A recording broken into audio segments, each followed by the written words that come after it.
This segment sponsored by Foster Financial.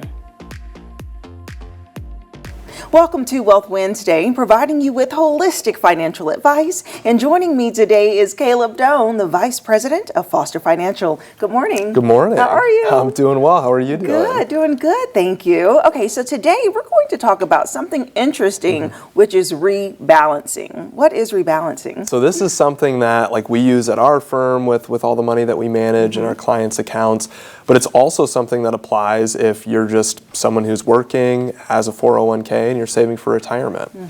And so when we think about kind of your portfolio structure, usually we think about the percentage of stocks and the percentage of bonds. And that really determines your overall risk, right? So, I mean, a common one that we'll see is as people get close to retirement, and even in retirement, you might have a 60-40 split. 60% stock and 40% bonds. The bonds are the more conservative piece, and it's basically supposed to kind of even out the fluctuations that we'll see in the market.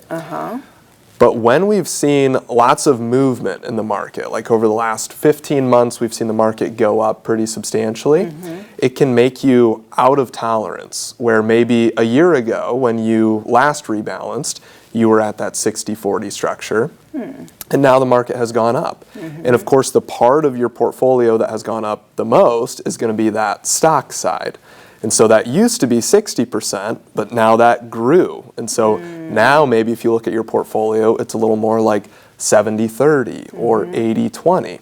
And so now maybe you're a little bit too aggressive or too growth oriented. And so that could make sense to do a rebalance where you harvest the gain, you basically sell from that stock side, and then you invest back in the bonds. Okay, so what time of year is best to kind of assess if you have to be rebalanced? Yeah, so I mean, there's a lot of kind of rules of thumb. Some people say rebalancing quarterly is the best, every 3 months. We kind of dictate that based on what the market is doing.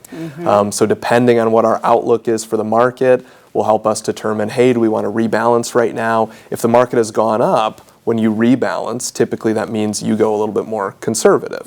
And then the reverse is true if the market has gone down. But a good rule of thumb, a lot of times in people's 401k, you can even set it to auto rebalance every quarter or something like that. Oh, okay, that's pretty cool. And so talk more specifically about the accounts that can be rebalanced, because we're not just talking about like your checking savings, your money market accounts, CDs, or is this like literally investment accounts? Yeah, this would be the investment accounts. The CDs would come into play. Those could be on the conservative side of the portfolio, but a lot of times this would be in your IRA, your brokerage account, your 401k. It would be those kind of retirement accounts that we typically think about, mostly those ones that can have stocks and bonds inside of them. And so anytime that you reallocate and rebalance the account, you're kind of, setting back to your original allocation. Hey, I want to be at 60-40. We've harvested some gain, and now we can go back to that 60-40 allocation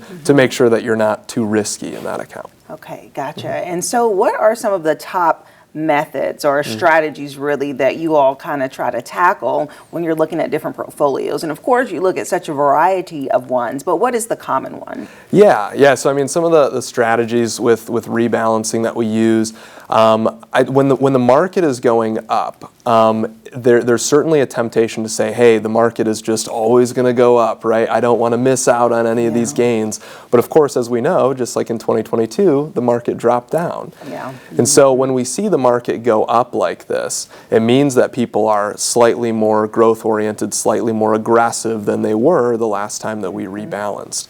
And so the biggest strategy is basically harvesting that gain, taking some of those gains off the table, and then putting them in that conservative bucket, so that if we were to have another 2022 where the market drops, you were able to save some of those gains, put it in that conservative side, and then ideally that conservative side is not going to drop if the market drops. Right. So the conservative way would be kind of holding it and not so much reinvesting it or making it more of a chance. So I kind of think about it like if someone is, gambling or like playing slots or something, and you win a bit, don't keep spending. It's like take your winnings, set them to the side, and only play the quarter machine with the first couple of quarters that you started off with, right? Play with the house's money, take the chips off the table. So yeah, it seems like the stock market and gambling, it's like they always have similar analogies there too. So I know, I'm like, how can we break that down? I guess that way, yeah. Yeah, I'll say the stock market has produced a lot more winners than what gambling has produced. So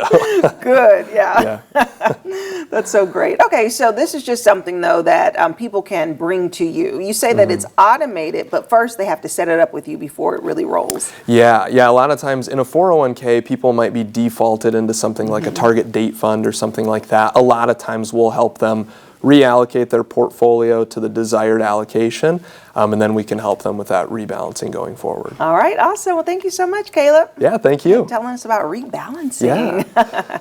And if you would like more information about Foster Financial, we'll have their phone number listed below, and I'll see you after the break.